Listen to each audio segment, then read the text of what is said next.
कैसे हुई थी राधा की मृत्यु? श्री कृष्ण ने क्यों तोड़ दी थी बांसुरी? नमस्कार दोस्तों, आप सबका स्वागत है हमारे YouTube चैनल पर। जब भी प्रेम की बात होती है तो श्री कृष्ण राधा के प्रेम की मिसाल सबसे पहले आती है। राधा श्री कृष्ण के प्रेम को जीवात्मा और परमात्मा का मिलन कहा जाता है। राधा श्री कृष्ण का बचपन का प्यार थी। श्री कृष्ण जब 8 साल के थे तब दोनों ने प्रेम की अनुभूति की। राधा श्री कृष्ण के दैवीय गुणों से परिचित थी। उन्होंने जिंदगी भर अपने मन में प्रेम की स्मृतियों को बनाए रखा। यही उनके रिश्ते की सबसे बड़ी खूबसूरती है। कहा जाता है कि श्री कृष्ण को केवल 2 ही चीज़ें सबसे ज़्यादा प्रिय थी। ये दोनों चीज़ें भी आपस में एक दूसरे से गहराई से जुड़ी हुई थी, बांसुरी और राधा। कृष्ण की बांसुरी की धुन ही थी जिससे राधा श्री कृष्ण की तरफ खिंची चली गई। राधा की वजह से श्री कृष्ण बांसुरी को हमेशा अपने पास ही रखते थे। भले ही श्री कृष्ण और राधा का मिलन नहीं हो सका, लेकिन उनकी बांसुरी उन्हें हमेशा एक सूत्र में बांधे रही। श्री कृष्ण के जितने भी चित्रण मिलते हैं उनमें बांसुरी जरूर रहती है। बांसुरी श्री कृष्ण के राधा के प्रति प्रेम का प्रतीक है। वैसे तो राधा से जुड़े कई अलग अलग विवरण मौजूद हैं, लेकिन एक प्रचलित कहानी आपको मैं बताती हूँ। भगवान श्री कृष्ण से राधा पहली बार तब अलग हुई जब मामा कंस ने बलराम और कृष्ण को आमंत्रित किया। वृंदावन के लोग यह खबर सुनकर दुखी हो गए। मथुरा जाने से पहले श्री कृष्ण राधा से मिले थे। राधा कृष्ण के मन में चल रही हर गतिविधि को जानती थी। राधा को अलविदा कह कृष्ण उनसे दूर चले गए। कृष्ण राधा से ये वादा करके गए थे कि वो वापस आएंगे, लेकिन कृष्ण राधा के पास वापस नहीं आए। उनकी शादी भी रुक्मणी से हुई। रुक्मणी ने भी श्री कृष्ण को पाने के लिए बहुत जतन किए थे। श्री कृष्ण से विवाह के लिए वह अपने भाई रुक्मी के खिलाफ चली गई। राधा की तरह वह भी श्री कृष्ण से प्यार करती थी। रुक्मणी ने श्री कृष्ण को एक प्रेम पत्र भी भेजा था कि वह आकर उन्हें अपने साथ ले जाए। इसके बाद ही कृष्ण रुक्मणी के पास गए और उनसे शादी कर ली। कृष्ण के वृंदावन छोड़ने के बाद से ही राधा का वर्णन बहुत कम हो गया। राधा और कृष्ण जब आखिर बार मिले थे तो राधा ने कृष्ण से कहा था, भले ही वो उनसे दूर जा रहे हैं, लेकिन मन से कृष्ण हमेशा उनके साथ ही रहेंगे। इसके बाद कृष्ण मथुरा गए और कंस और बाकी राक्षसों को मारने का अपना काम पूरा किया।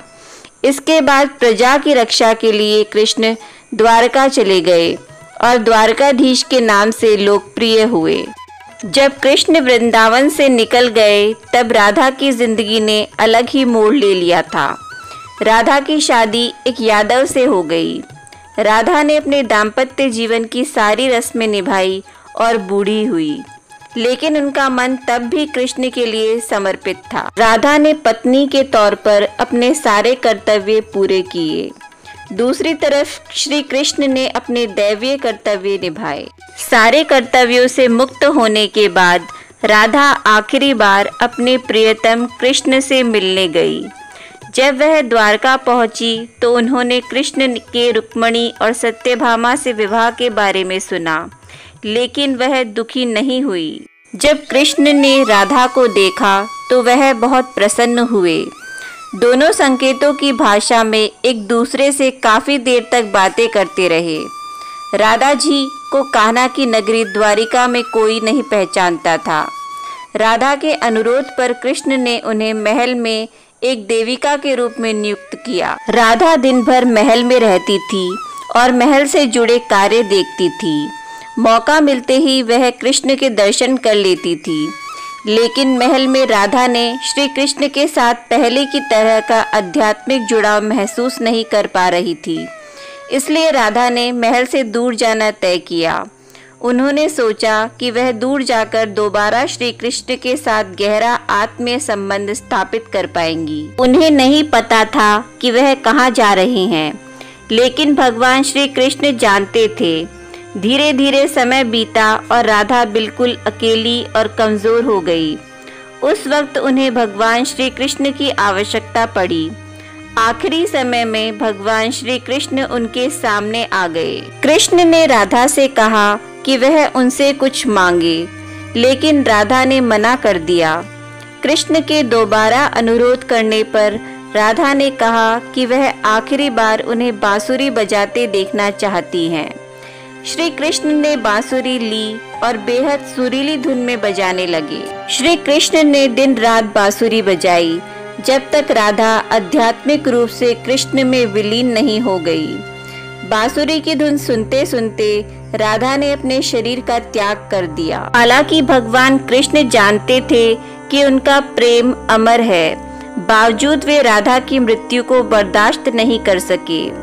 कृष्ण ने प्रेम के प्रतीकात्मक अंत के रूप में बांसुरी तोड़कर झाड़ी में फेंक दी। उनके बाद से श्री कृष्ण ने जीवन भर बांसुरी या कोई अन्य वादक यंत्र नहीं बजाया। कहा जाता है कि जब द्वापर युग में नारायण ने श्री कृष्ण का जन्म लिया था, तब माँ लक्ष्मी ने राधा रानी के रूप में जन्म लिया था, ताकि मृत्यु लोक में भी वे उनके साथ ही रहें। तो दोस्तों, कैसी लगी आपको हमारी ये वीडियो? अगर आपको हमारी ये वीडियो अच्छी लगी हो तो प्लीज़ हमारे चैनल को सब्सक्राइब कर वीडियो को लाइक शेयर ज़रूर करें और कमेंट बॉक्स में जय श्री राधे कृष्ण ज़रूर लिखें। धन्यवाद।